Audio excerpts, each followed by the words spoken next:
L'État du Mato Grosso. Le Far West brésilien est le champion toute catégorie de l'agro-industrie. Coton, riz, canne à sucre, maïs, premier producteur de soja transgénique du pays et recordman absolu de la consommation de pesticides. Le Mato Grosso n'est jamais que le premier de la classe d'un pays champion mondial des agrotoxiques, comme les appellent ceux qui dénoncent cet empire de la chimie.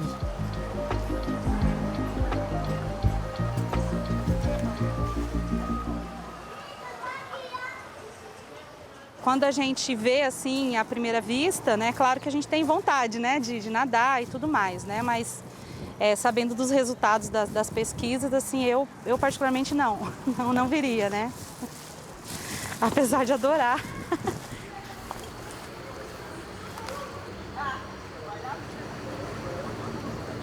Contaminação química, de fato, ela não aparece, né? Ela não aparece, assim, o rio parece que está bem preservado, né, bem limpo, mas quando a gente vai fazer uma análise química no laboratório, é que a gente detecta esses resíduos, né? Porque uma das características de alguns agrotóxicos é ser extremamente persistente no meio ambiente, sobretudo nas águas, né? Então, é um indicador ambiental importante da gente monitorar também.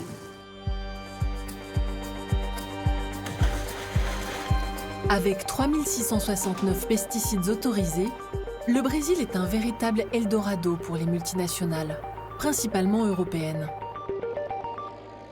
Et dans le lot, elles vendent sans vergogne des produits interdits sur le vieux continent. Elles font des milliards avec la vente de pesticides extrêmement dangereux et qui sont pour la plupart interdits chez nous. 20%, cerca de 20% da população intoxicada no Brasil são crianças e jovens de 0 a 19 anos. Mesmo bebês. A gente está diante de uma forma de infanticídio. Attendez, là, il y a un truc qui ne va pas. On ne va pas faire une forteresse européenne en protégeant les citoyens européens pour améliorer leur santé et détruire la santé des Brésiliens, etc. Il y a quand même un problème aussi d'éthique et de déontologie. Et donc on importe des produits qui ont été fabriqués avec ces pesticides dangereux et on se retrouve avec des résidus de ces pesticides qui sont interdits en Europe mais qu'on retrouve dans nos assiettes en France, en Allemagne et dans les autres pays européens. Well, there's a very good reason and it's called money.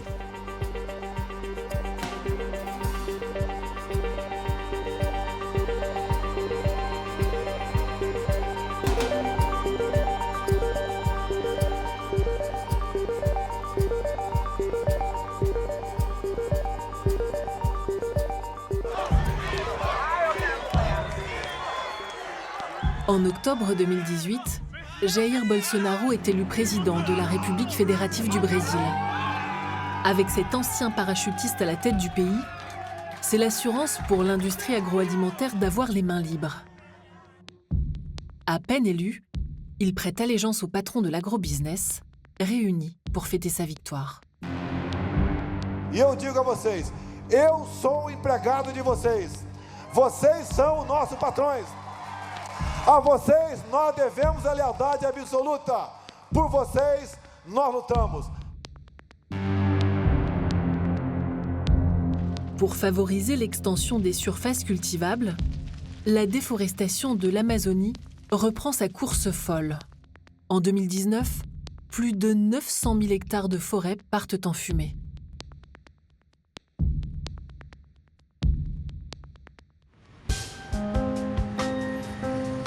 Alors que l'Europe s'en émeut, dans les couloirs du pouvoir, à Brasilia, une autre tragédie se joue.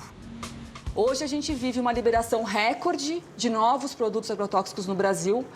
O Bolsonaro já liberou mais agrotóxico do que a gente tinha liberado na nossa história. Então, assim, sabe, já dobrou a quantidade de agrotóxico que é usado no Brasil. Parou, e em alguns casos, se ameaçou de desbanir agrotóxicos que já estavam proibidos no Brasil. Quer dizer, é um retrocesso tremendo que a gente vive hoje. Un royaume empoisonné, mais surtout un formidable marché pour les multinationales. dont 3 géants européens. Le Suisse Syngenta et les Allemands BASF et Bayer, qui a absorbé Monsanto en 2018. Loin des usines qui fument, leur communication met en scène un monde où le bonheur est dans le pré, baigné d'air pur et de produits sains. Une sorte de planète idéale qui dessine le futur d'une agriculture durable. I think it's really important that agriculture not only feeds the world, but also does it in a way that takes care of our planet. À L3, ces multinationales ont réalisé en 2019 plus de 150 milliards d'euros de chiffre d'affaires. Elles aimeraient que ça ne se sache pas trop. Mais une ONG suisse, installée à Lausanne, ne l'entend pas de cette oreille. What? Way too expensive. I need lower prices. I don't care how. Public Eye enquête depuis 50 ans sur les dérives des multinationales suisses dans les pays émergents. L'association vient de publier une cartographie du business mondial de Syngenta et de ses concurrents Bayer et BASF. Le marché des pesticides, c'est un marché qui est extrêmement lucratif, des dizaines de milliards chaque année, mais qui est extrêmement secret. Et il y a très peu de données, très peu de chiffres sur les ventes de pesticides. Les entreprises étaient toujours capables de se camoufler derrière le fameux secret des affaires, parce que ces données ne sont pas publiées, elles sont confidentielles. Et c'était effectivement la première fois qu'on arrivait à réaliser une cartographie complète de ces exportations. Et les chiffres donnent le vertige. En 2018, les 3 géants européens ont vendu plus de 80 000 tonnes de pesticides interdits en Europe. Et 90% de ces produits viennent d'usines installées sur le vieux continent. Royaume-Uni, Italie, Pays-Bas, Allemagne, France, Belgique ou encore Espagne. Un tiers des ventes réalisées en 2018 étaient des pesticides dits extrêmement dangereux, donc cancérogènes, tueurs d'abeilles, perturbateurs endocriniens. On parle au total de plus de 40 pesticides différents, substances, molécules dangereuses, interdites dans nos champs, qui ont été approuvées à l'exportation cette année-là, pour un volume total de plus de 80 000 tonnes. Ce n'est pas des petits volumes, ce n'est pas des petites quantités, c'est massif. Hypocrisie, cynisme. En tout cas, une stratégie du double standard qui s'épanouit à merveille sur le marché brésilien. Retour au Mato Grosso, à travers un paysage sans vie. Les champs de soja et de coton, à perte de vue, ont remplacé le cerrado, la forêt d'origine. Aucun animal dans ces champs animés par un unique balai, celui des pulvérisateurs de pesticides. Sur Terre, ou depuis les airs, ici les épandages par avion sont autorisés. En Europe, ils sont interdits depuis longtemps.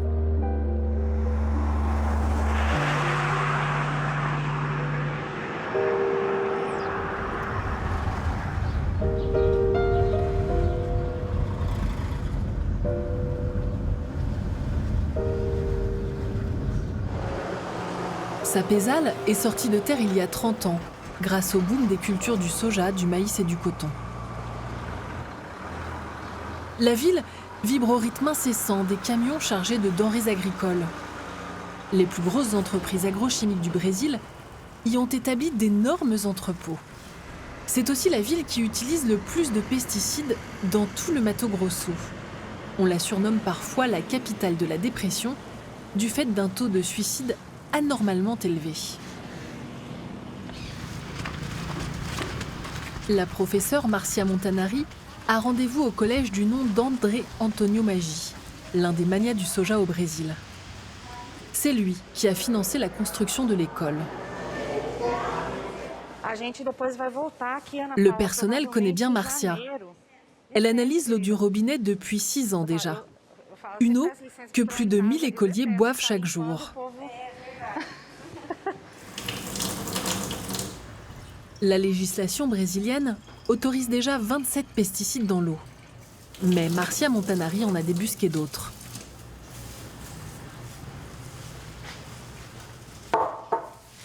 Além dos 27 resíduos de agrotóxicos que a legislação recomenda, né, da Portaria de Potabilidade da Água, a gente também avalia os agrotóxicos mais usados aqui em Mato Grosso, né?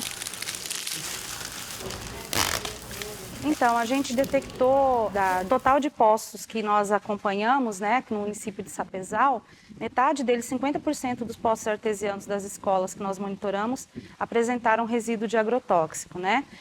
E os principais resíduos que nós encontramos foram o metalocloro e a atrazina, né, na água. Então, água da chuva também a gente encontrou. De l'atrazine, un herbicide interdit en Europe depuis 2003. Du métolachlore, interdit en France la même année. Os resultados que as pessoas fizeram foram bastante consideráveis, né? A escola em si, os profissionais, nós ficamos muito abalados com os resultados, mas alguma atitude em relação ao agronegócio não foi tomada, não que eu saiba. E também para proteger a escola, a água da escola? Não. Nada aconteceu, então? Não. Que eu saiba, não. Porque eu penso que para acontecer só se parasse de aplicar os defensivos, né? Mas como é uma região muito agrícola, a população vive disso, né? A questão econômica é muito forte no nosso município por causa do agronegócio, isso não ocorreu. A gente percebe que há um grande alinhamento, né, do poder público municipal com o agronegócio. É um tema bem sensível, né, para a comunidade, para o município.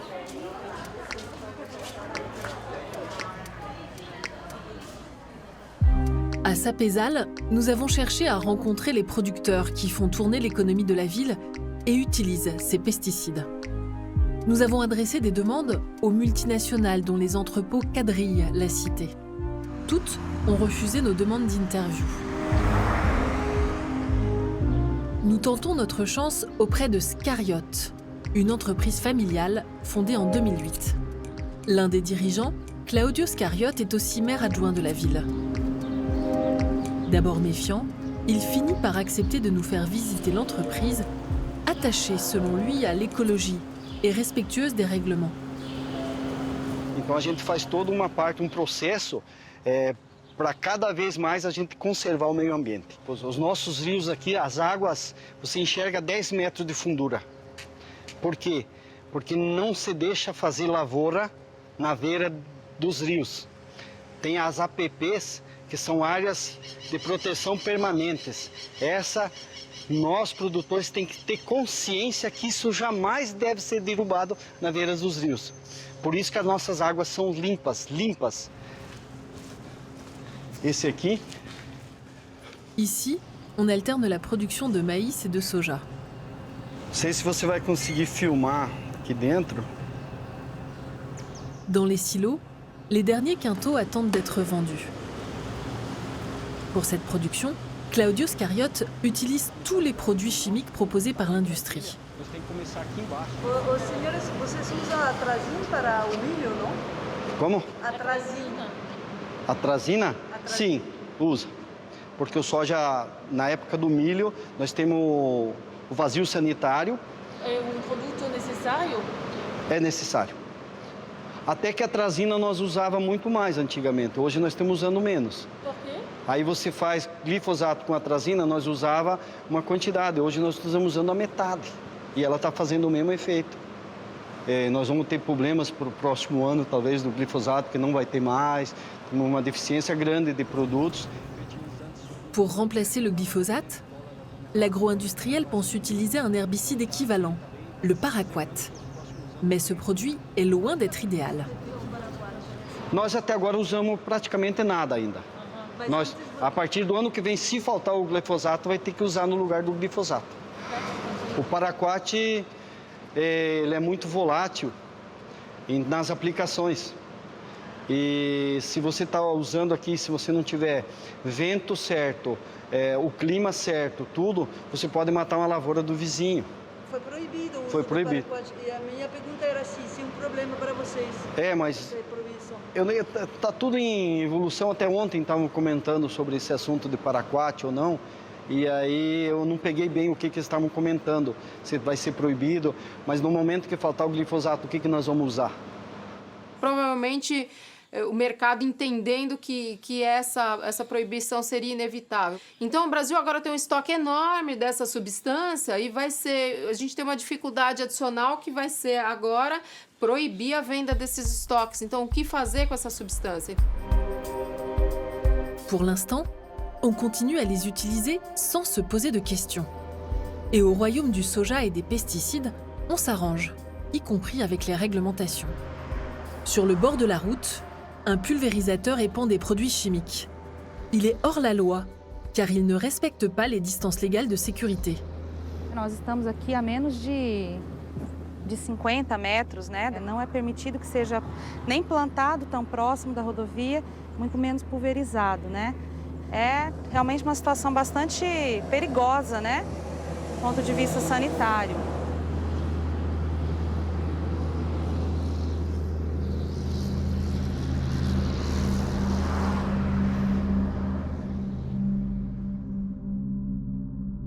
Nous poursuivons notre chemin. Soudain, un avion passe en rase-motte, épandant un produit jaune sur le champ de soja. Là aussi, il enfreint la loi sur la pulvérisation aérienne. Não fecha, ó. Ele não fecha. Afin de nous protéger de la pulvérisation du pesticide, nous gardons les fenêtres fermées et filmons depuis l'intérieur de la voiture. Selon la loi, un avion épandeur doit fermer ses vannes dès qu'il survole une route ou toute zone habitée. Passou direto, enfim, não teve nenhum cuidado de observar a questão da estrada, né? E as pessoas passando. A gente percebeu que um motoqueiro passou logo em seguida, né? Praticamente junto com a pulverização. Então, é um risco muito grande, né? A saúde das pessoas que trabalham nessas fazendas, enfim, das pessoas que transitam nessas estradas, né? Então, a gente percebe assim que há um desrespeito, né? Um descaso com a legislação, né, brasileira e isso acaba acontecendo e não há uma fiscalização que dê conta, né, de punir ou de corrigir essas ações.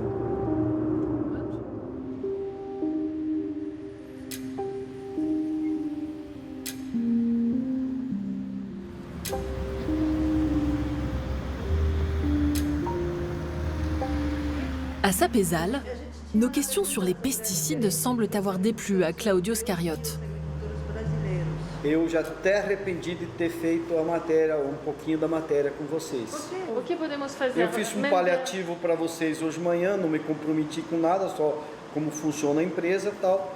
Então, assim, as outras coisas mais técnicas, não é assim para a gente...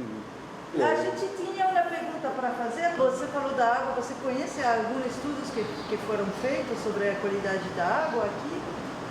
Só visualmente, né? Porque a nossa água é limpa, mas se você ir no Rio Juruena, que dá aqui ou para trás, aqui você vai ver os rios, vocês vão filmar os rios tudo limpinho. Coisa, não tem bar, não tem nada. Né? Tá. Então, mas assim, ter pegado a água, ter feito análise, não. Isso não há necessidade porque ela é limpa, né? O senhor bebe a água da torneira? Dá para beber. Dá para beber porque ela é limpa. D'après Claudio, l'agriculture n'aurait donc aucune incidence sur la qualité de l'eau à Sapezal. Une affirmation mise en pièces par les analyses de Marcia Montanari. À Sapezal, la chercheuse a détecté 40 pesticides différents.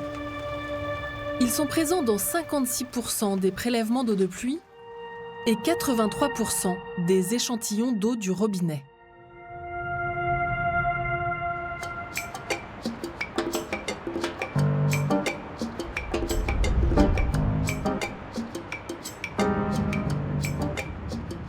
Cette contamination de l'eau ne concerne pas que les campagnes.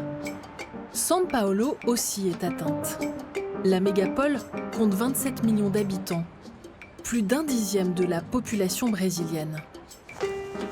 Ana Aranha est une journaliste d'investigation spécialisée dans les questions liées à l'agrobusiness.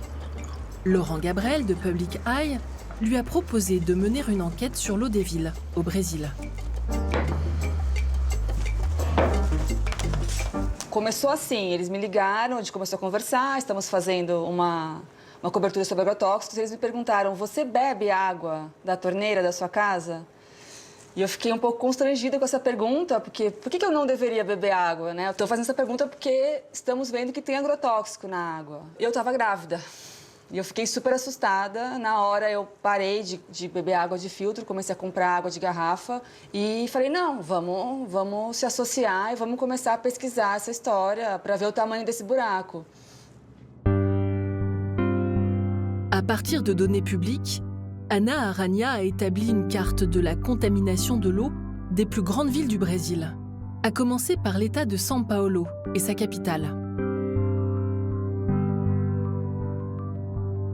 São Paulo, que é a cidade onde eu vivo, a primeira coisa que me chamou a atenção foi a questão da atrazina, e de fato a atrazina está presente na água de São Paulo, né? Lendo esses dados, a gente descobriu que de 2014 a 2017 foram detectados na água de São Paulo 27 dos 27 agrotóxicos que são testados. Todos foram encontrados na água de São Paulo. Et parmi ces 27 pesticides, 19 sont interdits en Europe. Ainsi, l'eau que boivent les Brésiliens ne serait pas considérée comme potable sur le vieux continent.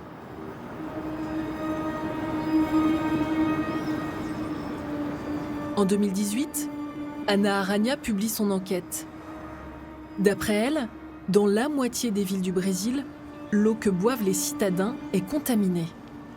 Des conclusions reprises par tous les médias nationaux, mais les répercussions ne sont pas à la hauteur de l'enjeu. Eu fiquei bastante alarmada e mais uma vez me deu uma sensação, que é essa sensação que eu tenho como jornalista no Brasil desde que eu comecei a trabalhar, que é uma coisa insólita, assim, que você descobre uma realidade que é muito grave, só que elas não alcançam, né, a massa do debate público. Essa denúncia em especial, ela teve muita repercussão mesmo. A gente teve mais de 500 mil de visitas ao nosso mapa, à nossa ferramenta de consulta. Diversos veículos, foram mais de 400 veículos que repercutiram, então entraram em contato com a gente, fizeram matérias regionais sobre qual era a realidade da sua cidade. Foi excelente, só que a discussão morreu aí. Acabou. Les substances les plus fréquemment utilisées sont le paraquat et l'atrazine, deux substances actives produites essentiellement par Syngenta et dont le Mato Grosso est un énorme consommateur. Ces deux molécules, créées dans les années 60 en Suisse, avaient conquis la planète à la fin du XXe siècle, malgré leur réputation sulfureuse. Toujours autorisée au Brésil, l'atrazine est interdite dans l'Union européenne depuis 2003. L'atrazine, c'est de nouveau un bel exemple de cette hypocrisie européenne, parce qu'au début des années 2000, il a été interdit en Europe parce qu'on a constaté qu'il polluait les nappes phréatiques et du coup l'eau potable. Encore maintenant, voilà, presque 15-20 ans après, c'est l'un des pesticides les plus détectés dans l'eau potable en Europe. C'est un perturbateur endocrinien, c'est-à-dire que c'est un pesticide qui, même à des très faibles doses, peut perturber votre système hormonal et affecter le système reproducteur.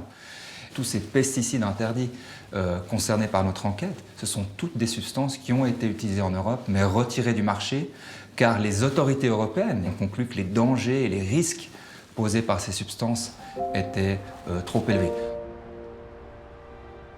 Toxique pour la santé et pour l'environnement, l'atrazine évoque le souvenir d'une catastrophe survenue à Bâle en 1986. Un incendie se déclare dans un entrepôt de la firme Sandoz où sont stockés des produits agrochimiques. Pendant plus de 2 heures, les flammes jaillissaient dans le ciel bâlois à plus de 50 mètres de hauteur. Pour éviter une explosion encore plus monstrueuse, des milliers de litres de pesticides sont déversés en catastrophe dans le Rhin, dont 400 kg d'atrazine. Le fleuve est considéré comme pollué de façon irréversible. Ce Tchernobyl suscite la désolation et une immense colère.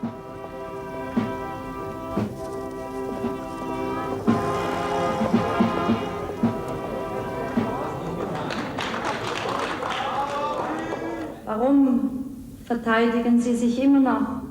Warum Entschuldigen Sie sich nicht in aller Form.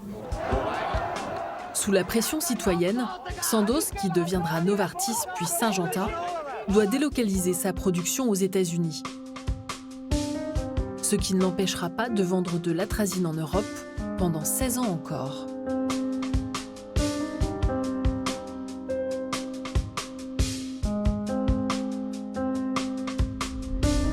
Comme pour l'atrazine, l'utilisation du paraquat est elle aussi interdite dans l'Union européenne, mais pas sa production. Fabriqué en Angleterre, il représente en 2018 un tiers des volumes de pesticides interdits en Europe mais exportés vers le reste du monde. Alors, le paraquat, c'est un herbicide extrêmement toxique qui a été développé dans les années 60. Pour vous dire, c'est-à-dire que ça fait bientôt 60 ans que ce pesticide est sur le marché. C'est un herbicide qui est si toxique que si vous avalez une seule cuillère à café, c'est la mort garantie. C'est un herbicide qui est responsable de milliers d'empoisonnements chaque année dans les pays en développement, des agriculteurs qui appliquent cet herbicide sans aucune protection et qui inhalent le produit ou sont exposés à travers la peau. Et pourtant, le paraquat est toujours autorisé dans certains pays. Pour comprendre cette aberration, il faut chercher du côté des procédures d'évaluation et de mise sur le marché de ces produits. Partout dans le monde, elles sont confiées à des agences publiques, comme l'EFSA, l'agence européenne en charge de la sécurité alimentaire.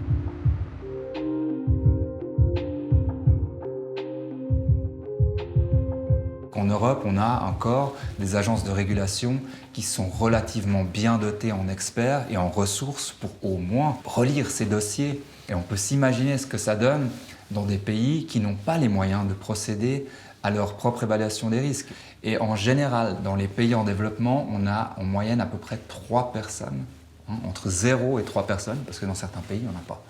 Entre 0 et 3 personnes qui s'occupent d'évaluer les risques posés par les pesticides et d'approuver ou non l'utilisation de certaines substances dans leur pays.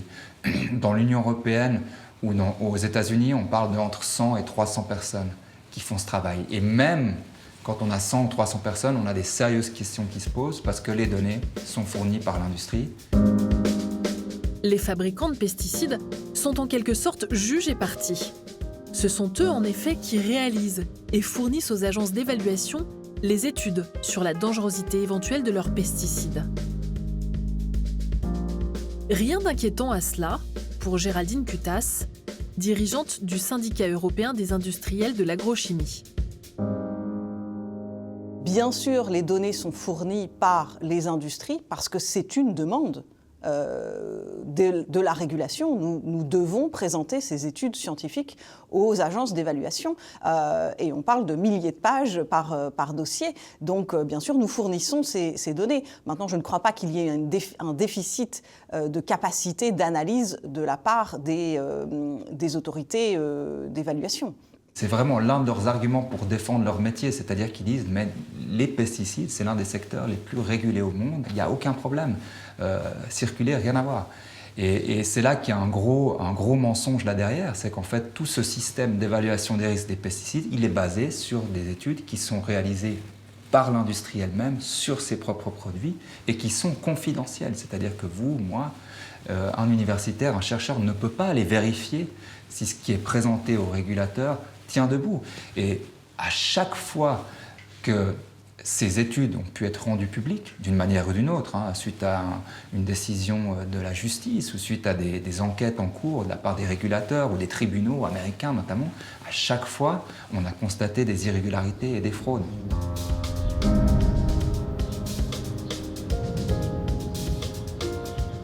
C'est ce qu'a révélé un lanceur d'alerte, toxicologue qui a longtemps travaillé pour un laboratoire racheté par Syngenta. Il a montré comment les agences publiques ont été bernées pendant plus de 60 ans.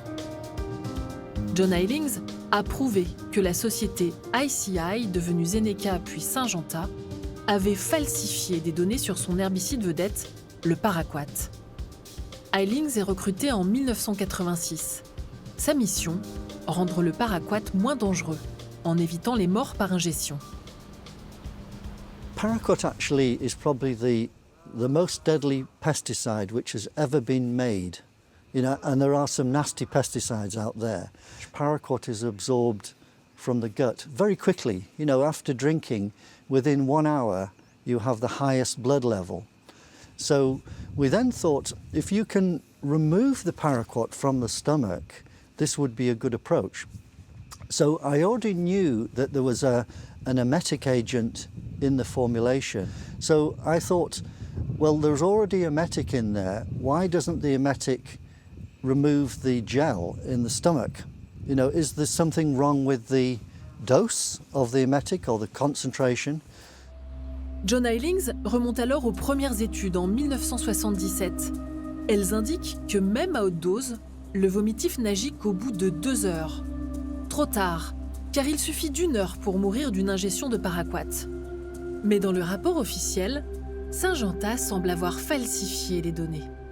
It had replaced some of the vomiting data from the clinical trial with other data from other patient trials, and totally ignored the fact that the dose level that they were recommending actually didn't work in humans. So I was quite astounded.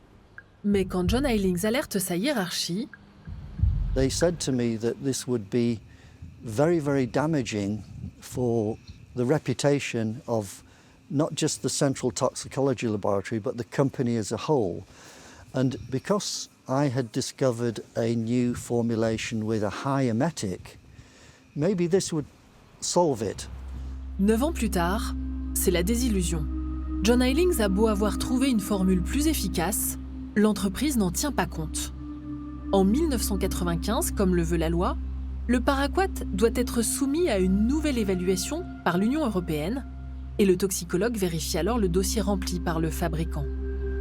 And when I looked through this, I thought, hang on a minute, this still has the original fabricated data that is incorrect, and it's citing the same report which was written in 1977, which is incorrect.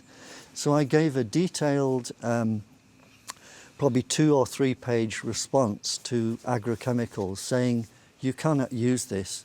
Didn't you know that there was a problem? Nothing. I had nothing back, almost like nothing had happened.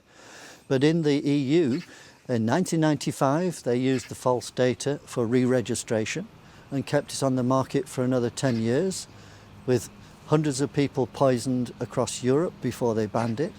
Why, according to you, why haven't they changed the level of emetic? Well, there's a very good reason, and it's called money. The cost of doing that was so prohibitive that they said this would destroy the group profits, i.e. ICI Group, for paraquat. Il faudra attendre 2007 pour que l'Union européenne interdise le paraquat.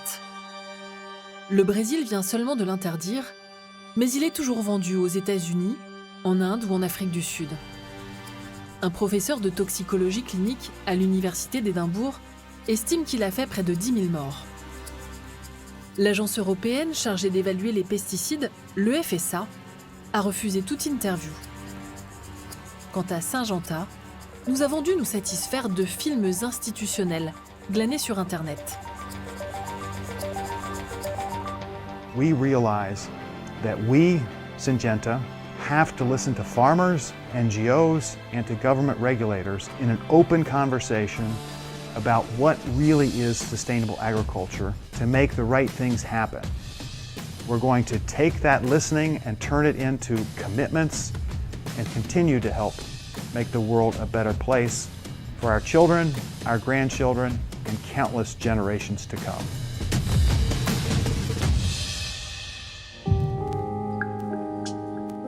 C'est donc entendu, les multinationales travaillent pour le bien de l'humanité et donc aussi pour la santé des Brésiliens.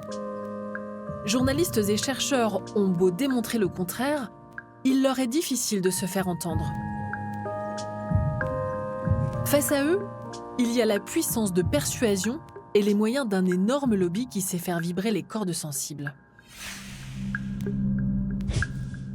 L'agrobusiness s'offre ainsi les services du plus célèbre des Brésiliens, Pelé. Eu passei a maior parte da vida dentro do campo. Hoje, a minha maior alegria é ver o meu país campeão em outro campo. O campo da agricultura. O time Agro Brasil faz bonito lá fora e aqui dentro também. Comida boa, saudável e barata.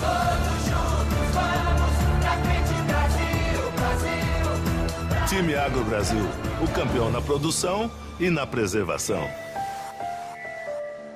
É um discurso fortíssimo, em todos os meios de comunicação ele está presente, de que o agronegócio sustenta o Brasil e na verdade é o contrário, né? Esse atual modelo de agricultura ele não trouxe desenvolvimento social para o Brasil. Por que eu estou dizendo isso? Porque nós perdemos mais de 1 milhão de trabalhadores no campo nos últimos 10 anos. A gente perdeu um pouco de ganho que a gente havia tido de segurança alimentar nos últimos anos. Atende uma classe que controla a propriedade privada da terra no Brasil, ou seja, 1% dos proprietários de terra controlam 50% da terra agriculturável no Brasil.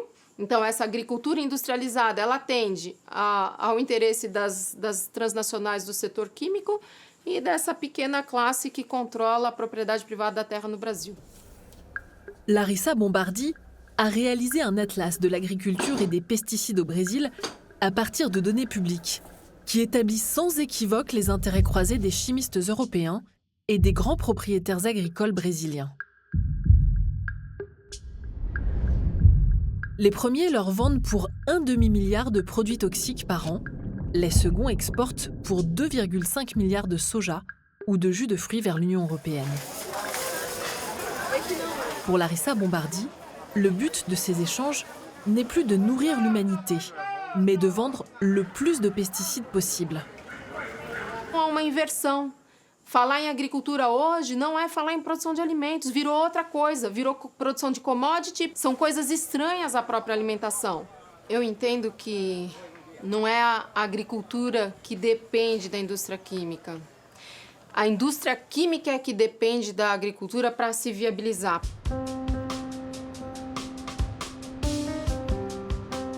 Jair Bolsonaro a encouragé ce phénomène.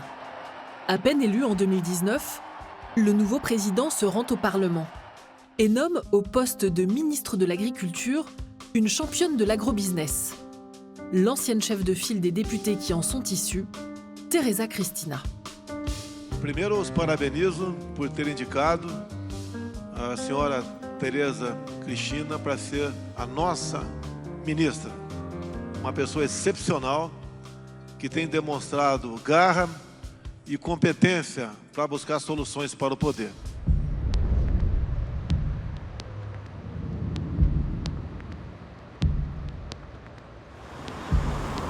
À la Chambre des députés du Brésil, Alexandre Padilha, un ancien médecin, est désormais membre de l'opposition.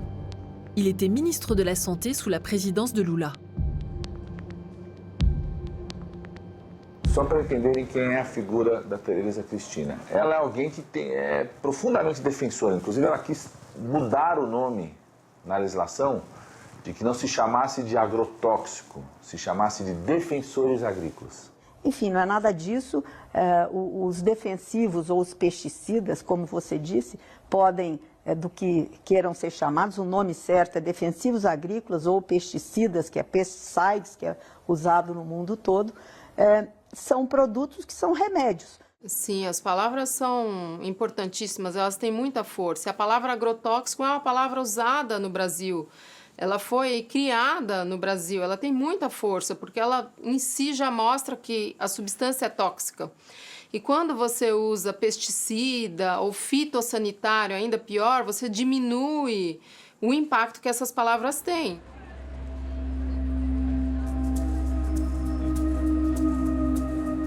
En avril 2019, Tereza Cristina se présente devant les députés. L'occasion pour Alexandre Padilha d'interpeller la nouvelle ministre de l'Agriculture. Ministra, o que me preocupa? 4 cidades no estado do Mato Grosso encontrou na água dessas crianças da escola pública uma quantidade absolutamente injustificável de produtos agrotóxicos, entre eles a atrazina, que é cancerígeno, muito claro. A senhora ou o Ministério da Agricultura contesta esses estudos? Eu contesto, sim. o Ministério da Agricultura contesta esses estudos feitos no Mato Grosso. Contestam porque os níveis detectados, né, estão aquém do que é exclusivamente de defensivos agrícolas. La ministre, sans vergogne, préfère incriminer les petits agriculteurs. Esse é o grande problema de intoxicação pelos produtores e principalmente pelos pequenos produtores que não têm essa capacitação feita para que eles tenham cuidado, apliquem com roupas apropriadas, com equipamentos apropriados, fazer a lavagem do equipamento, não fumar. Às vezes o sujeito fuma aplicando e no cigarro ele acaba ingerindo produtos químicos que ele está utilizando para aplicação no solo. Sa défense des pesticides lui vaut un surnom, la muse du poison. Pendant des mois, nous avons sollicité son interview, en vain.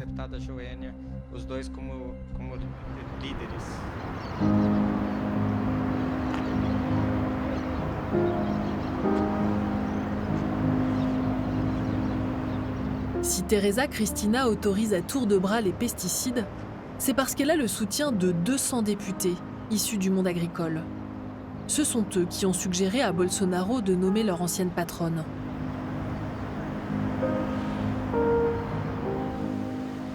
Nous allons tenter de les rencontrer à l'IPA, l'Institut Pansar Agro, un think tank financé par les fabricants de pesticides. Tous les mardis, députés du Front parlementaire agricole et lobbyistes s'y retrouvent pour discuter des futures lois et donner des interviews aux journalistes. Pendant 2 mois, nous avons demandé à rencontrer leur chef de file.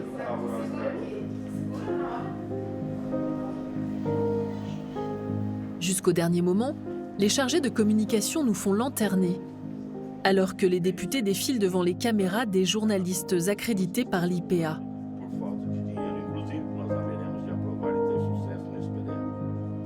Por que os demais têm entrevistas com todos os deputados e nossos não? Não, esse aqui é da FPA. Ah. Entendeu? Não é que os demais estão tendo entrevistas, é porque aqui é da FPA, é uma parceria que a gente tem. Mas a gente tinha na internet. Sim. A bancada ruralista,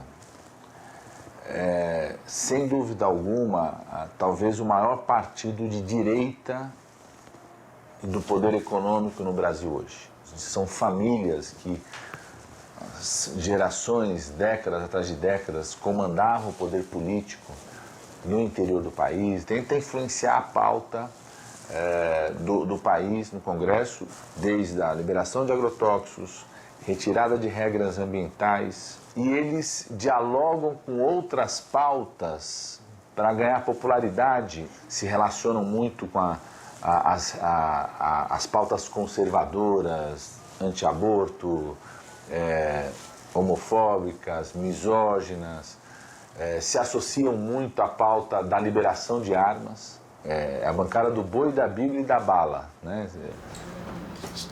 Après 2 heures d'attente, nos espoirs sont définitivement douchés. Então podemos esperar pouquinho para que ele assim, a informação que me passaram dele é que ele não vai falar hoje com a imprensa. Oficialmente não tem. Pas d'explication à ce refus, mais il faut dire qu'à l'IPA, comme au plus haut niveau de l'État, les grands propriétaires n'éprouvent pas le besoin de se justifier, y compris à la Cour suprême. Un de ses juges, Gilmar Mendes, est pourtant au centre d'un scandale environnemental. Mendes n'est pas que magistrat, c'est aussi un grand propriétaire, entre autres d'une exploitation de 611 hectares. Rancho Alegre, dans le Mato Grosso. Il cultive du soja, mais au mépris de la législation.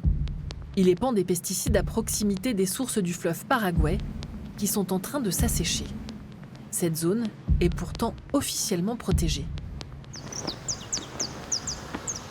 À Diamantino, au ministère régional de la Justice, un jeune procureur a cherché à faire respecter la loi. Mal lui en a pris. Só soube depois, pelo corregedor da minha instituição, que é responsável por verificar a minha conduta como promotor de justiça. Ele ligou para o corregedor do gabinete dele em Brasília ele falou para ele, me xingou, me ofendeu, me chamou de louco, de gaiola, e disse para ele que tinha que tomar providências. Le jeune procureur organise une audience publique pour enjoindre les cultivateurs à réduire les pesticides dans cette zone protégée. Seul le juge Mendes refuse de respecter la loi. Ce crime de lèse-majesté vaut au procureur Zapia une enquête disciplinaire.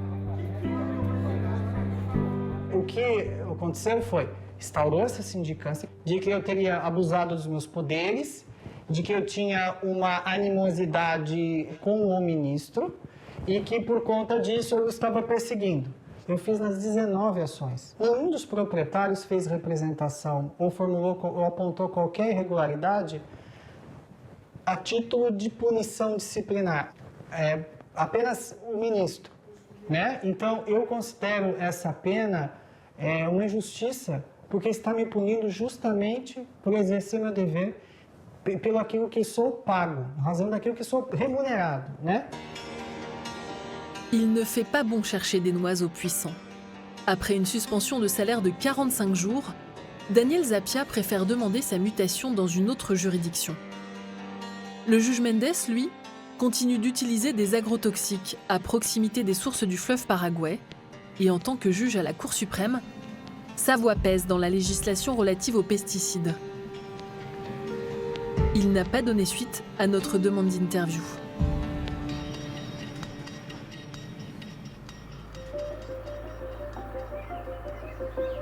Après des mois d'enquête, à essuyer des refus, nous avons décroché un rendez-vous avec l'un des plus grands propriétaires terriens du Brésil, dans le nord-est du pays, à la frontière des États du Ceará et du Rio Grande do Norte.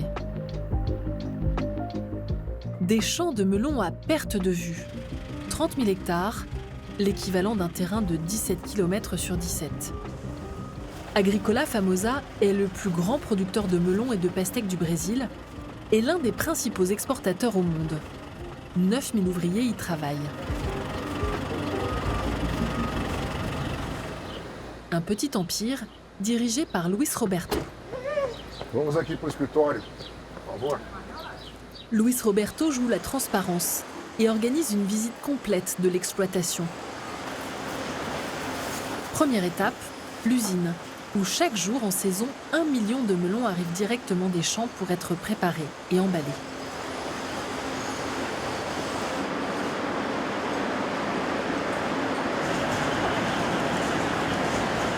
O melão chega do campo, lá, vira, água com cloro.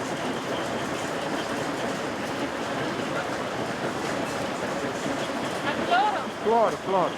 Para que fazer? O cloro é para matar a bactéria, é bactericida. 65% de la production part à l'exportation. La majorité des clients sont européens. Agora esses paus já estão prontos, dependendo da marca, do tipo, ele vai para um cliente diferente, um país diferente. Então, se ele for para a Alemanha, ele vai para o Lidl, ele vai para o Audi. Se for para a Inglaterra, vai para o Tesco, para o Marks & Spencer, para o Sainsbury. Se for para a França, vai para o Carrefour. E assim por diante, a gente já tem Auchan, todos os supermercados europeus fornecendo diretamente. C'est notamment parce que ses clients sont européens qu'il a accepté de nous recevoir. Les ouvriers appliquent sur les queues de melon de l'imazalil, une substance qui fait débat. Interdite en France, elle est tolérée pour les produits importés. Le personnel porte masques et gants. Isso aqui é fungicida chamado Imazalil. Ele é permitido na Europa, com até 0,2 mg por quilo. E ele é usado aqui para fazer o tratamento no pedúnculo. Essa é a parte mais exposta da fruta. É onde está aberto, que é a forma do longo forte com a planta, e está mais exposto a ataques de fungos. Então isso é um fungicida para evitar que a fruta chegue lá estragada.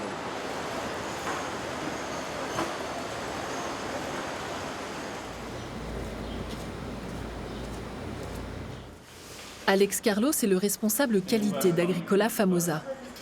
Il nous montre les tests réalisés par un laboratoire privé européen sur des échantillons de fruits avant leur départ vers l'Union européenne. Esse aqui é exemplo, né, que nós temos dos nossos monitoramentos para garantir que todo produto que entregamos, que vendemos, ele é livre de qualquer contaminação, ele é livre de qualquer desvio em relação aos protocolos tanto do Brasil como da Europa. Dans les analyses, nous signalons à Luis Roberto la présence d'imidaclopride, un pesticide interdit dans l'Union européenne.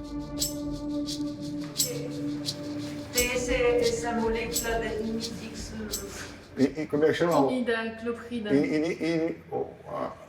Alex, a molécula Imidaclopride. Está proibida desde 2020 na Europa? Está proibido lá na Europa. Da Europa. Isso é da Europa? Imidaclopride na Europa. Então lá é não aprovado. Not approved. Para lá. Para lá. Isso. Por que não é aprovado aqui? Fala por quê, Alex? Sim. Qual é a razão de não estar aprovado? Você sabe por quê? Talvez, Alex, sobe aqui um pouquinho. Se vocês pesquisarem essas legislações aqui, ó, 2020, assim. deve ter, essas legislações deve ter. Mas deve ser por questão ambiental. Não, se fosse de pessoas, saúde dos humanos, não estaria permitido a gente mandar para lá. Alex Carlos finit par trouver le texte européen qui justifie l'interdiction de l'imidaclopride. The risky pollinators are then honeybees. Here's the study that they are taking as a base to take this. Au Brésil, en revanche, ce produit est autorisé. Alex Carlos nous montre maintenant le texte de loi brésilien. Provado, né? Granulativo imidaclopride e da empresa Bayer e a classe toxicológica ambiental 4. Dans cette logique, l'imidaclopride serait toxique pour les abeilles européennes, mais inoffensif pour leurs cousines brésiliennes. Donc pas de problème pour Luis Roberto. Il peut exporter ses melons en toute légalité. A Europa está usando princípio cada vez maior, que chama o princípio da precaução. O que é o princípio da precaução? Alguém falou, opa, então por precaução vamos parar. Vamos proibir andar de avião, porque o avião pode cair, então para ninguém andar mais de avião. Então teve um estudo que diz o neonicotinoide pode estar causando mal às abelhas. O produtor europeu, então, não pode mais usar. Só que se o brasileiro quiser usar esse produto e fazer mal à abelha deles, é problema do brasileiro. Mais nous allons découvrir d'autres pesticides encore plus nocifs. Os defensivos ficam onde? Aqui? Tá bom. Chama ele para mim lá. Você que está responsável aqui? Eles queriam dar uma filmada nos estoques, explicar como é que é feito e se houver um vazamento, essas coisas, explicar para ele tudo aí. Les produits sont classés en fonction de leur dangerosité. Tá bom. Avatar, quando ele é azul assim, é porque ele é de baixa toxicidade. Esse aqui, então, não é tóxico. Quando é verde, tá vendo a diferença? Ó? Azul, verde. Verde é sem toxicidade nenhuma. Parmi ces produits, le Chronos, à base de mancozeb, interdit en Union européenne depuis 2021. Le Bravonil, fabriqué par Syngenta, un fongicide qui contient du chlorothalonil, interdit en mai 2020 en Europe. Le Pirate, produit par BASF, à base de chlorphénapyr, un insecticide interdit, lui, dès 2009. Mas ela queria saber se o produto fosse ruim para a saúde, você utilizaria ou não? Não, se tiver um estudo comprovado cientificamente que ele faz mal para a saúde, nós não usaríamos. E mesmo se é autorizado no Brasil? Mesmo se é permitido no Brasil? É porque essa pergunta ela não faz muito sentido, porque não sou eu que faço os estudos de que se ele é tóxico ou não. Entendeu? Não sou eu que faço. Quem faz são os órgãos governamentais, que a gente acredita que eles sejam sérios. Luis Roberto reconnaît que la situation est ambiguë, mais il s'en remet à la loi et les textes en vigueur lui donnent le feu vert pour exporter sa production. Au risque de contribuer à un fâcheux effet boomerang. D'après les recherches de Larissa Bombardi à partir des documents fournis par la Commission européenne, 62% des produits arrivant en Europe présentent en effet des résidus de pesticides. Et environ 8% de ceux-ci excèdent même les niveaux autorisés dans l'Union européenne. Então, o que de fato está acontecendo é aquilo que a gente chama de círculo de envenenamento. Os agrotóxicos são proibidos na União Europeia, mas são vendidos para países como o Brasil, são usados aqui e eles potencialmente voltam no café, na laranja, no suco de laranja e nas frutas tropicais, eles voltam para a União Europeia. Então, esse é com certeza um elemento de preocupação da população, da sociedade civil na União Europeia.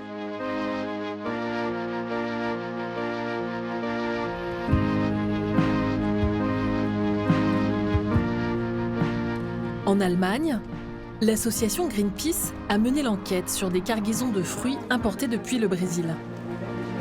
Melons, papayes, figues et citrons verts, en tout, 70 fruits ont été testés en laboratoire et 35 pesticides y ont été détectés.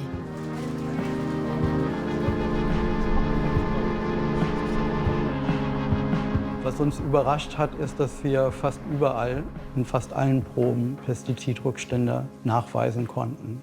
Und 11 der 35 Wirkstoffe waren in Europa nicht zugelassen. Das finden wir schon alarmierend. Ja, wir haben zum Beispiel Chlorthallonin gefunden, das ist ein Fungizid. Das wird von beiden Herstellern, Bayer und BASF, in Brasilien vertrieben. Gilt als hochgefährlich, findet sich im Grundwasser wieder. Es gilt als krebserregend. Es hat einen negativen Einfluss auf Tiere. Und deshalb ist diesem Stoff die Zulassung entzogen worden. Étonnante contorsions européennes. Des pesticides interdits dans l'Union peuvent y être importés à condition de ne pas dépasser des limites de résidus. Pour les fabricants de produits phytosanitaires, ces limites de résidus sont un garde-fou efficace. Je comprends bien les inquiétudes des consommateurs européens par rapport à cette question. Maintenant, ce qu'il faut bien savoir, c'est qu'il y a une législation en Europe, comme dans tous les pays du monde, avec des niveaux maximum de résidus qui sont autorisés dans les produits qui sont importés. Et c'est justement ce qui garantit que les résidus de produits phytosanitaires contenus dans les importations aient une limite et ne soient pas toxiques pour les consommateurs et la santé du consommateur. Donc il n'y a aucun risque pour le consommateur européen à consommer des produits qui soient importés de n'importe quel pays du monde parce que la législation garantit que les résidus de ces produits ne sont pas toxiques pour les consommateurs.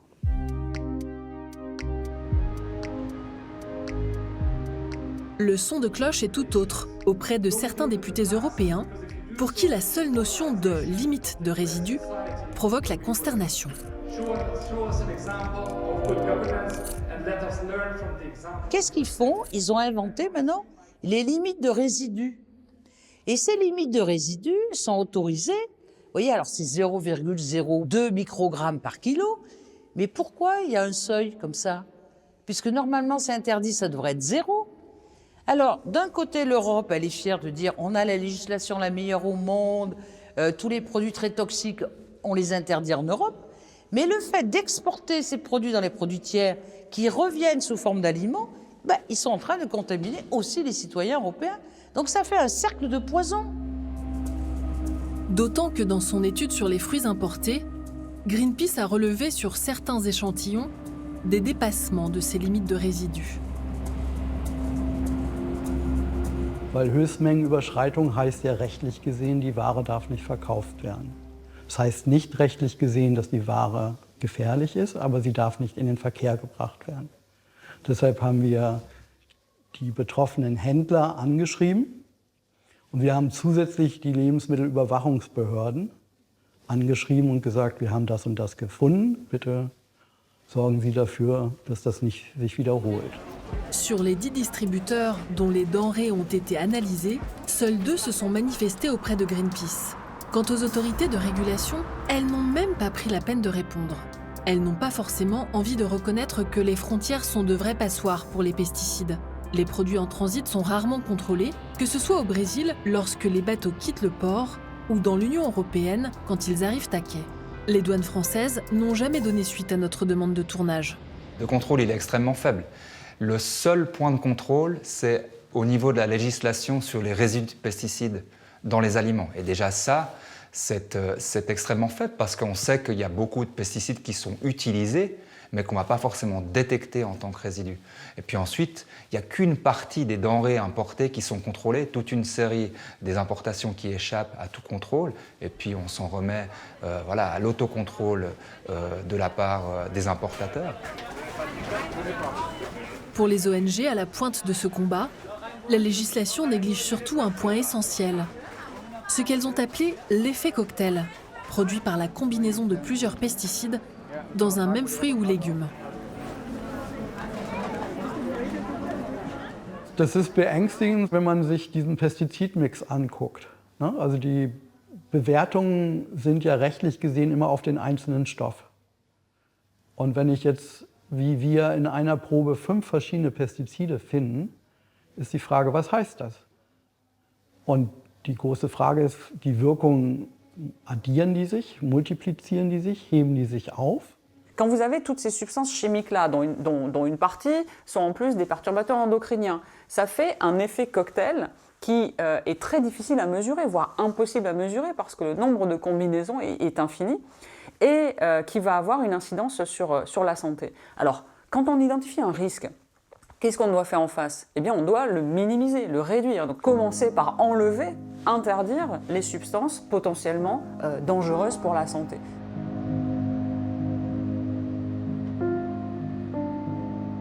Malgré ces alertes, l'Europe continue d'autoriser l'exportation des pesticides jugés toxiques sur son sol vers l'Afrique, les Amériques ou l'Asie.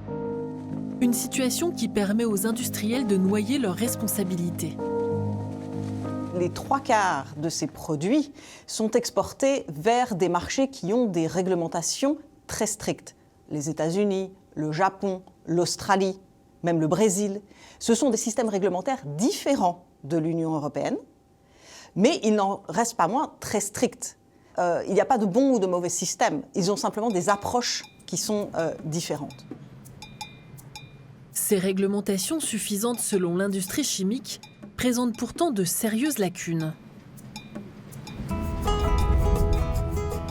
Retour dans le Ceará, dans le nord-est du Brésil. L'industrie fruitière s'est installée dans la région de Limoeiro do Norte au début des années 2000. Les champs de bananes ont très vite cerné les villages, comme celui de Tomé et ses 2500 habitants.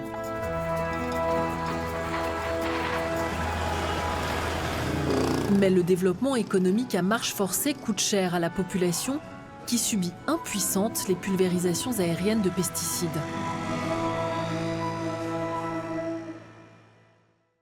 En 2008, un habitant du village, Zé Maria, décide de se battre contre ces épandages criminels. Il devient très vite une icône médiatique. Porque é uma luta muito pesada, é uma luta que nós estamos no fogo cruzado. O agronegócio aqui na Chapada não está nem querendo saber o que está pela frente, quer saber se retira o seu lucro e vai embora.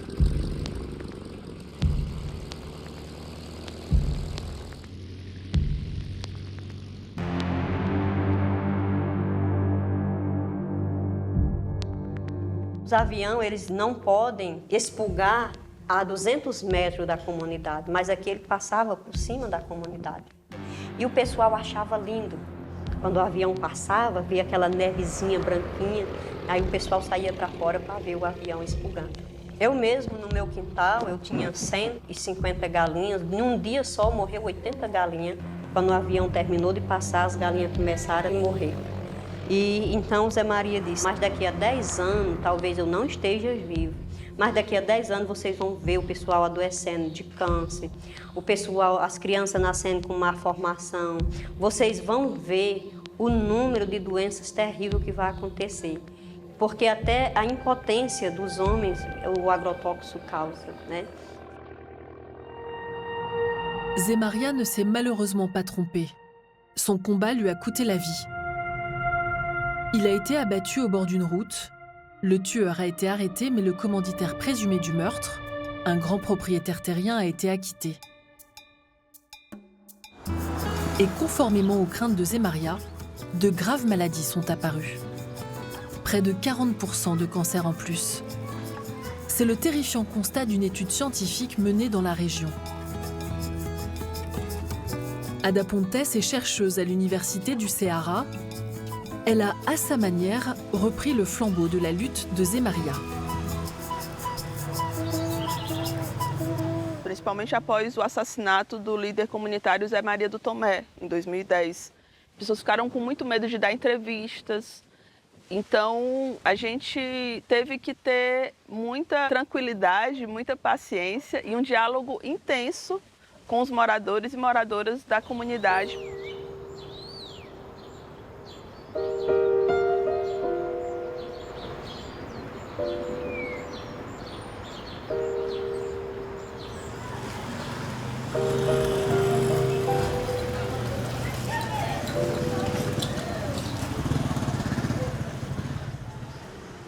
Lucia est la maman d'une petite fille souffrant de puberté précoce. Quanto tempo? Cadê as crianças? Olha, aqui foi da última consulta que ela estava com o pediatra. Gente, que a gente foi mês passado. Caramba! Cabelão! Quase do tamanho do médico. Que linda, que linda. Ela tá magrinha, Lucia. Tá, ela esticando, esticou, né? Porque cresceu. Tá crescendo. Gente, que linda. Saudade dela. Sa fille n'est encore qu'un bébé de 18 mois lorsqu'apparaissent les premiers signes de puberté. Essa menina, com 1 ano e meio, aí eu comecei a perceber algumas questões nela que eu achei diferente de outras crianças para a idade dela. A mama crescida, endurecida, e a gente fez vários exames e aí ele constatou que era o seio crescido e que era um processo avançado hormonal. E com 8 anos ela já tem todos os pelos pubianos, ela já é toda desenvolvida, então não teve como curar. À Tomé, d'autres mères signalent à Ada Pontes des anomalies plus graves encore. Boa tarde. Boa tarde. Tudo bem? Tudo. E como é o nome desse rapaz? O João Faio. Gente, ele já tá enorme. 5 meses. 5 meses fez. La maman de João avait déjà donné la vie. Une petite fille nommée Sofia, née avec une grave malformation. Todas as mães vinham com bebê pro quarto. E a minha não veio. Os doutores já são muito bons. Ótimo. Mas são muito cruel. Porque eles digam a verdade na sua cara. Ele disse assim, sua filha tá aqui, mas andou 3 dias para ela falecer. Porque ela nasceu com 2 buracos no coração. Aí veio a falecer. E eu fiquei com muito medo, eu tinha muito sonho, uma vontade enorme de ser mãe. Mas Deus foi tão maravilhoso que me deu uma bênção, um filho que eu tanto queria. Um filho saudável, perfeito, que é tudo da minha vida. Nem minha mãe.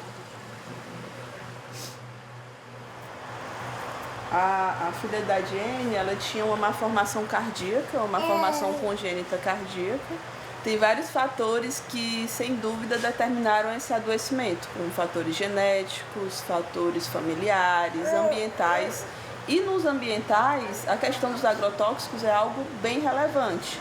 Aqui na comunidade do Tomé, a gente teve a ocorrência de 5 casos de malformações congênitas em menos de 2 anos. É uma comunidade pequena, que tem em torno de 2.000, 2.500 habitantes. Então, teve uma prevalência altíssima, muito maior do que a prevalência de malformações congênitas na taxa nacional do Brasil. Então, o questionamento era esse, se tinha relação com a exposição.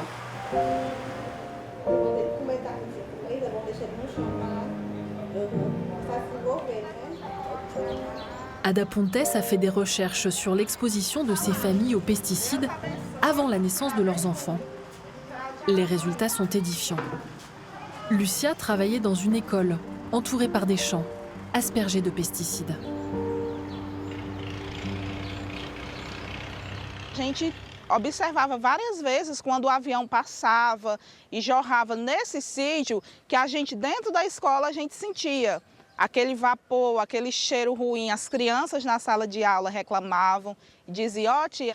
Então assim, a gente via relatos e também a gente observava pessoas com essa com essa pele grossa, né, com essa coceira, com essa brotoeja e também muitos relatos de enjoo, de dores de cabeça, de náusea, de vontade de vomitar. Le mari de Lucia travaillait, lui, sur des pulvérisateurs. Olha, para vocês terem uma ideia, o cheiro dele era podre. O meu marido chegava, tomava banho, se limpava, passava um monte de coisa. Mesmo que ele usasse perfume, eu dizia para ele, quando ele suava, que ele evaporava, eu dizia, teu cheiro tá podre, tá com cheiro de veneno. Na pele, evaporando da pele. Teve uma época que ele se sentiu muito mal. Ele teve um processo de inflamação no fígado.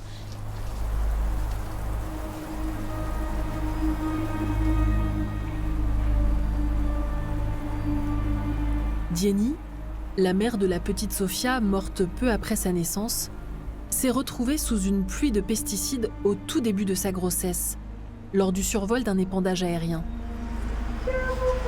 Son mari, lui aussi fréquemment exposé, ne souhaite pas s'exprimer devant notre caméra.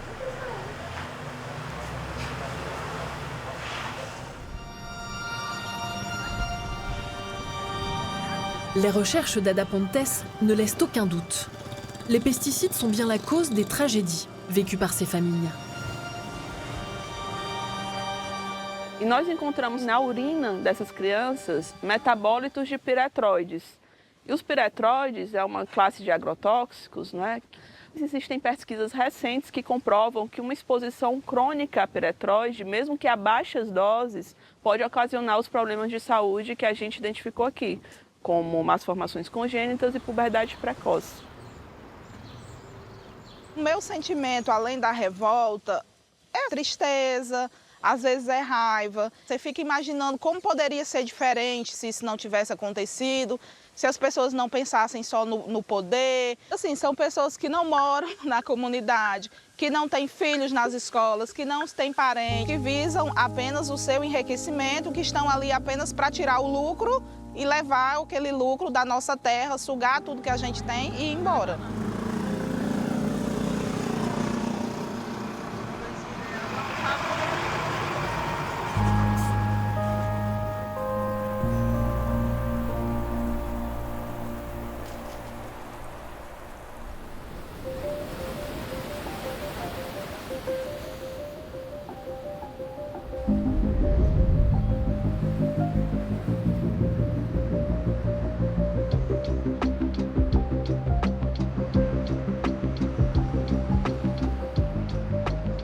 Parfois, le combat politique paye.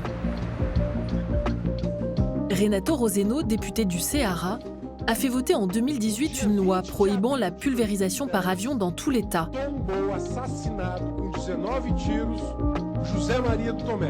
Cette victoire a poussé les grands exploitants à la contre-attaque. A estratégia do agronegócio é derrubar a lei no STF, no Supremo Tribunal Federal, porque ele não quer, obviamente, que a lei se repita em outros estados. Existem vários outros parlamentos estaduais discutindo leis iguais, muito inspirados aqui por nós. Se nós ganhamos no Supremo, obviamente, esses outros estados terão um estímulo muito grande para aprovar suas leis. Autre révolution, le député Roseno propose désormais d'en finir avec un scandale fiscal. Os agrotóxicos não pagarem impostos. Ou seja, se você vai na farmácia e compra aspirina, você paga pelo menos 17% de impostos. Se você comprar glifosato, você não paga imposto. Isso é assim, absurdo, vergonhoso. Ou seja, o Estado estimula, né, a produção e consumo de agrotóxicos. Et il voudrait enfin, en bonne logique, que cessent les doubles pratiques de l'Union européenne. Se pode usar na Europa, pode se usar aqui. Isso é hipocrisia e esse modelo neoliberal, né, essa divisão internacional da economia, gerou aqui aquilo que se chama de zonas sacrificiais, para onde vão as atividades mais sujas. Né? E quem paga a conta? A saúde pública. Era necessário que, inclusive, a União Europeia revisse também os seus padrões de comércio e que não permitisse que essas transnacionais comercializassem aqui, né, aquilo que elas não conseguem vender lá. Invitée à Bruxelles par des eurodéputés, la géographe brésilienne Larissa Bombardi a exhorté l'Union européenne à ouvrir les yeux. Bom dia. Em primeiro lugar, eu gostaria de dizer que é prazer. Mais de 500 bebês intoxicados com agrotóxicos no Brasil, em números oficiais. Então, é possível que nós tenhamos mais de 25 mil bebês intoxicados com agrotóxicos nesse período. Eu senti que os representantes da União Europeia se sensibilizaram. É desumano isso, é desumano vender substâncias que são proibidas no próprio território. A gente vale menos, a população no Brasil vale menos. 20%, cerca de 20% da população intoxicada no Brasil são crianças e jovens de 0 a 19 anos, mesmo bebês. A gente está diante de uma forma de infanticídio. Eu fico tranquila para usar essa palavra porque os dados mostram isso. O que são 500 bebês intoxicados com agrotóxicos? Como isso é possível? Sa dénonciation internationale n'a pas du tout plu à l'agro-industrie brésilienne. Menacée, Larissa Bombardi a jugé prudent de quitter le Brésil. Chaque année, une cinquantaine de militants écologistes y sont assassinés. Larissa Bombardi vit désormais en Europe.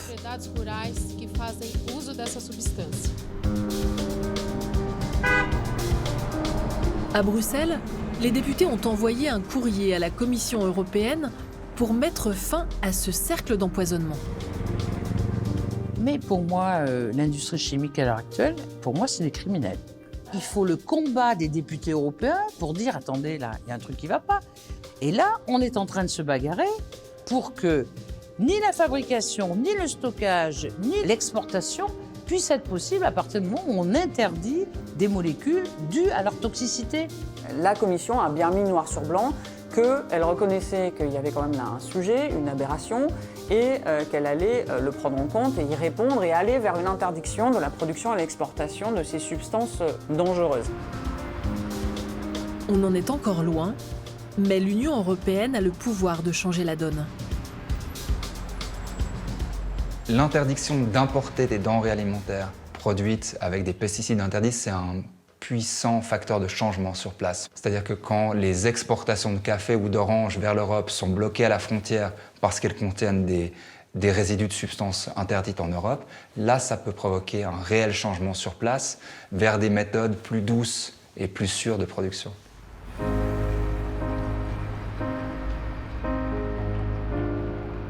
Les députés européens et les ONG ont reçu le soutien du rapporteur sur les droits humains à l'ONU. Mais la Commission européenne tarde à proposer une loi. En France, depuis le début de l'année 2022, la loi Egalim interdit la production et l'exportation de ces pesticides. Mais les décrets d'application pourraient prévoir des exceptions. L'Assemblée nationale a adopté. En Allemagne, une motion similaire a été rejetée par les députés en mars 2021. Mais au royaume des pesticides, au Brésil même, le pire n'est plus certain. Le mouvement des paysans sans terre le prouve.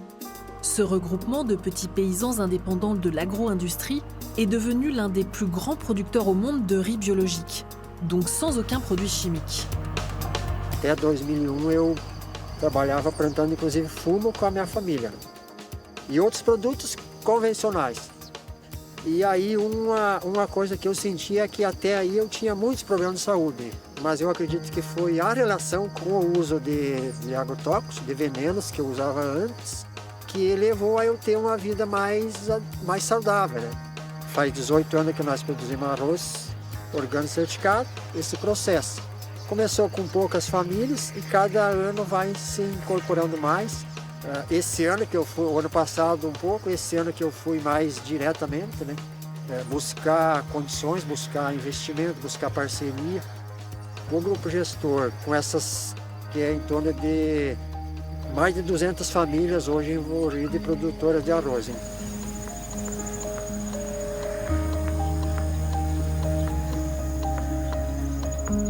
Então, é uma conquista muito grande, eu diria. É uma luta, digamos, que está pautada na ideia de justiça. é possível alimentar a população brasileira em suficiência, quer dizer, atingindo a segurança alimentar, e em soberania, com qualidade, com alimentos livres de agrotóxicos. É uma luz no fim do túnel, é uma experiência muito alvissareira que mostra pra gente, olha, isso é possível. Humblement, les sans-terre ont retrouvé le plaisir de travailler avec la nature, et non pas contre elle. Cela montre le chemin d'un autre avenir pour leur santé, leur pays et notre planète.